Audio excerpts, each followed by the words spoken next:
Привет, друзья! На нашей планете существует множество интересных и довольно необычных островов, побывать на которых мечтает каждый искатель приключений. Дамы и господа, представляю вам таинственный остров. Однако остров острову рознь. И помимо всех известных и благоустроенных участков суши, которые нам преподносят в массовой культуре, в мире существуют поистине необычные и уникальные, а иногда даже мистические острова, у каждого из которых есть свои особенности и, конечно же, интересная история. С вами канал Top Smiles, и сегодня мы покажем вам 7 уникальных островов мира, которые с большой долей вероятности вы увидите первый раз в жизни. Поехали!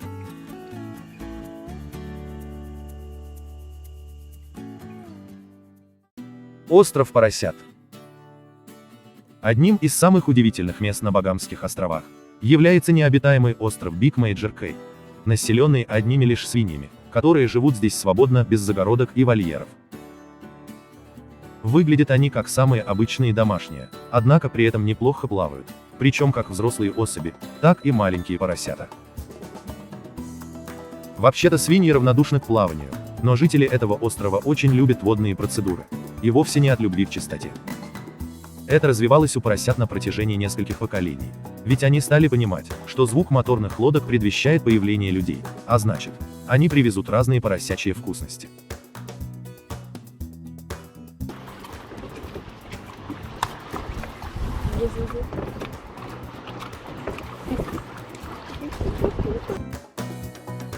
Со временем хрюшки, стараясь приблизить момент поедания вкусняшек, стали заходить в воду все глубже и глубже, и так научились плавать. Они подплывают к лодкам с туристами практически вплотную и выпрашивают еду, причем ежедневные туристические посещения одомашнили зверушек и сделали их общительными и практически ручными.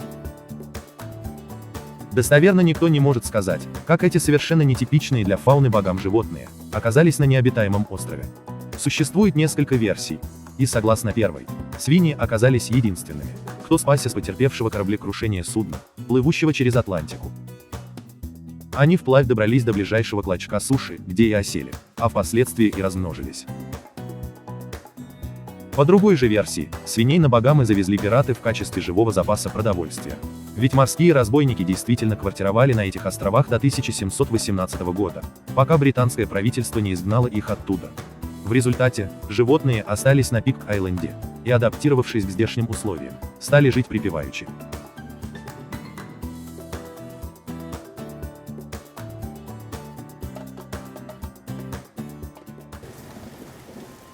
Остров Сокотра.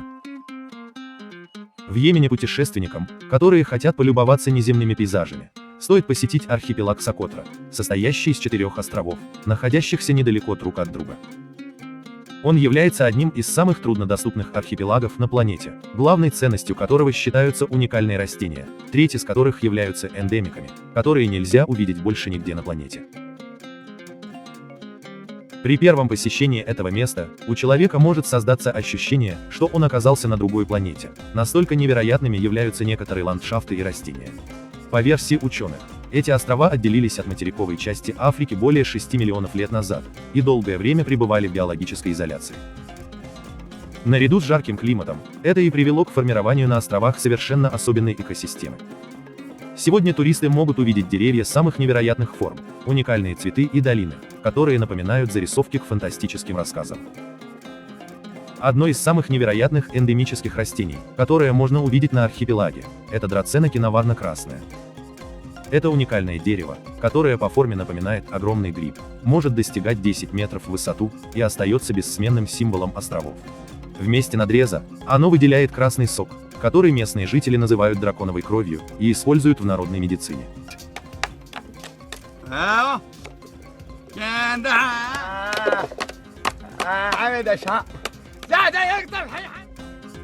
Кроме того, здесь встречаются огромные известняковые пещеры, которые являются домом для летучих мышей. Кстати, местное население, проживающее здесь, имеет особую гаплогруппу ДНК, которой нет больше ни у кого на планете. Мужчины здесь носят юбки и здороваются носами. В переводе с санскрита, Сокотра переводится как «остров счастья».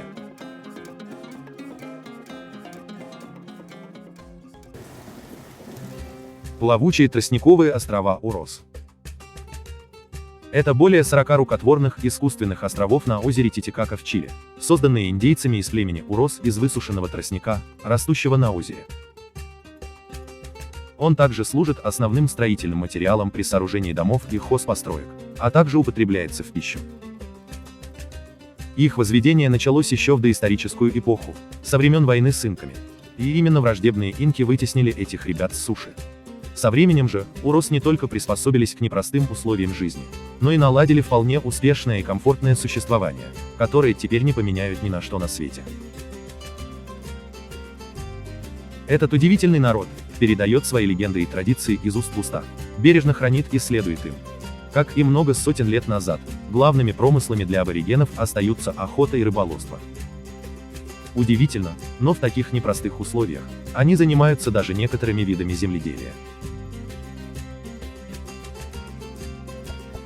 Многие острова индейцев Урос сегодня доступны туристам для посещения, но добраться до самых удаленных и аутентичных является проблемно, и удается лишь единицам. Сделать это можно только в сопровождении опытного проводника. Знакомство с ремесленными традициями коренных жителей озера Титикака будет невероятно интересным, ведь оно является настоящим путешествием в прошлое.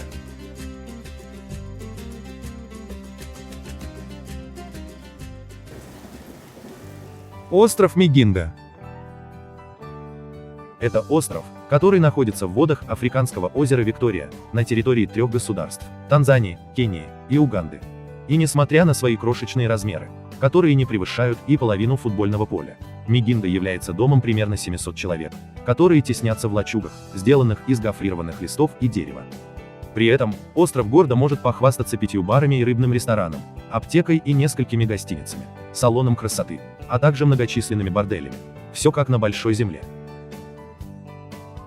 Последние 20 лет этот клочок суши является предметом горячих территориальных споров между Угандой и соседствующей Кенией, вследствие чего ни одна из двух стран не может включить его в свой состав, что дает право считать Мигинго относительно автономной территорией. Платой за такую автономию являются деньги, которые остров одновременно платит в бюджеты как Уганды, так и Кении. Но даже при таких суровых налогах, доходы местного населения в разы выше, чем у их сограждан на материке, и причиной таких заработков является рыбалка. Более 100 рыболовецких лодок выходят на ловлю каждое утро, и в один день рыбалки местный житель способен заработать от 250 до $300, а это приблизительно в 3-4 раза больше, чем зарабатывают люди за месяц в соседних странах.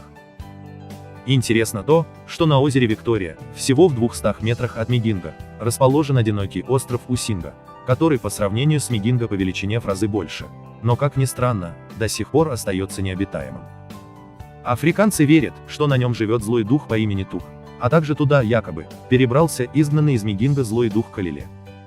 А поскольку жители этого клочка суши до сих пор не смогли найти достаточно сильного колдуна, который бы справился с 2 злыми духами одновременно, им и приходится тесниться на своем маленьком островке.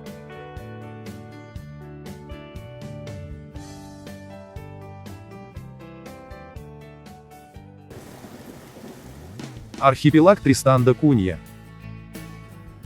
Если вам когда-либо хотелось отправиться в такое место, где бы вы никого не видели, и вас бы никто не беспокоил, тогда Тристан да Кунья может стать идеальным выбором.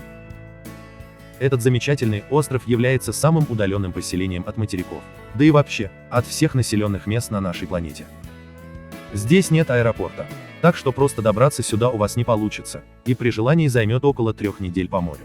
Ведь посудите сами, с берегами Южной Америки этот участок суши разделяет более 3300 километров, а с берегами Африки около 2800. Весь архипелаг вместе с одноименным главным островом, площадь которого составляет около 98 квадратных километров, входит в состав британской заморской территории. А это значит, что все жители острова являются британскими подданными, которых здесь по последней переписи насчитывается 298 человек. По своей сути остров является огромным действующим вулканом, который славится своей уникальной природой. Ведь на его территории произрастает множество растений-эндемиков. Животный мир здесь же не так многообразен, как на многих других экзотических островах. Но все же во время прогулки можно увидеть рептилий и редких насекомых. А среди крупных млекопитающих лишь тюленей и красивейших хохлатых пингвинов.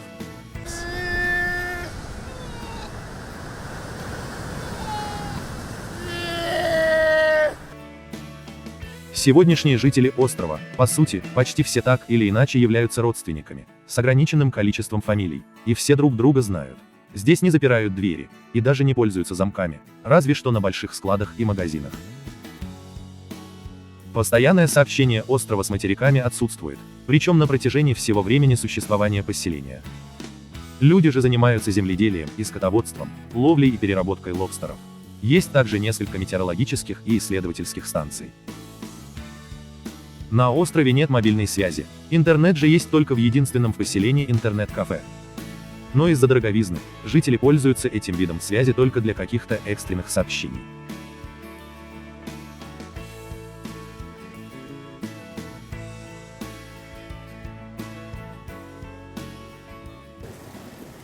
Остров Глаз. В аргентинской провинции Буэнос-Айрес, в одном из озер в дельте реки Парана, расположен необычный остров, который находится между аргентинскими городами Кампана и Зарете. Его диаметр составляет целых 118 метров, а необычность и специфика заключается в том, что он представлен практически идеальной окружностью, и вдобавок к этому, является еще и плавучим, то есть фактически вращается вокруг собственной оси. Вокруг же самой суши расположен канал, напоминающий по своей форме полумесяц. Ввиду этого, необычный остров прозвали плавучим островом Глазом.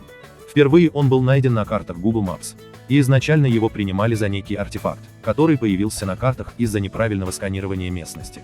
Однако позже факт его наличия подтвердился, и официально он был открыт в 2016 году. По одной из версий, находка принадлежит американскому инженеру-гидравлику Ричарду Петроне, который после его обнаружения на Google картах связался со своими коллегами, и они отправились в экспедицию. С первого раза им не удалось добраться до острова из-за заболоченной местности, но уже во время второго захода на вертолете экспедиторы все же смогли увидеть необычное место.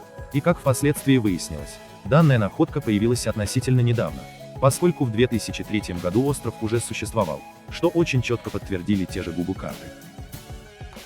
Сам же остров действительно очень загадочный. И прежде всего стоит отметить, вода в нем невероятно ясная и холодная, что совершенно необычно для этой области. Также дно водоема является твердым, хотя его окружает болотистая местность, что тоже очень странно.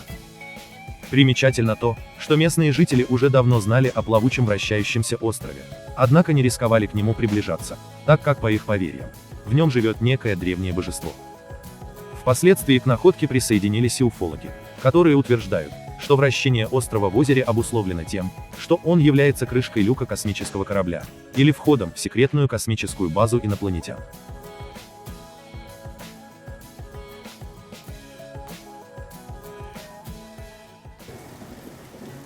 Остров Сюртсей. В Исландии есть место, которое посещать посторонним крайне нежелательно. И этим местом является остров Сюртсей, который сформировался совсем недавно, во время извержения подводного вулкана, 14 ноября 1963 года. Выброс лавы начался на глубине 130 метров, а через несколько дней, над поверхностью воды образовалась каменная суша, площадью 3,9 квадратных километров, и высотой около 200 метров. Свидетелями образования острова стал экипаж рыболовецкого судна, дрейфовавшего в этом районе. Большая волна ударила о борт судна, а вслед за ней моряки увидели столб дыма, поднимающийся вдали над водой. Этот клочок суши сразу же привлек внимание ученых, и уже более 50 лет остается местом проведения научных опытов и исследований. Ведь он является наглядной моделью появления вулканического острова и зарождения жизни на нем.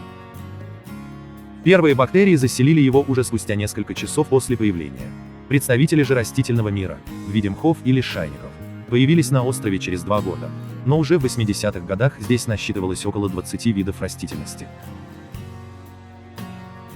С момента своего возникновения, остров Сюртсей стал местом обитания таких пернатых, как гагарки и буревестники, чайки и дикие гуси, и, конечно же, вороны. Животный мир представлен пауками и червями, мухами, жуками и другими насекомыми.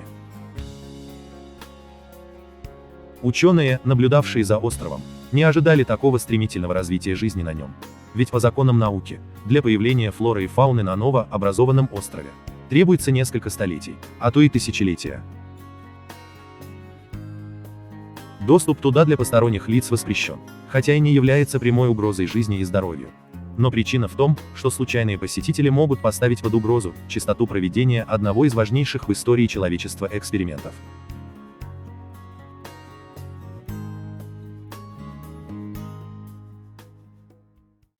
Если понравилось видео, жми на лайк.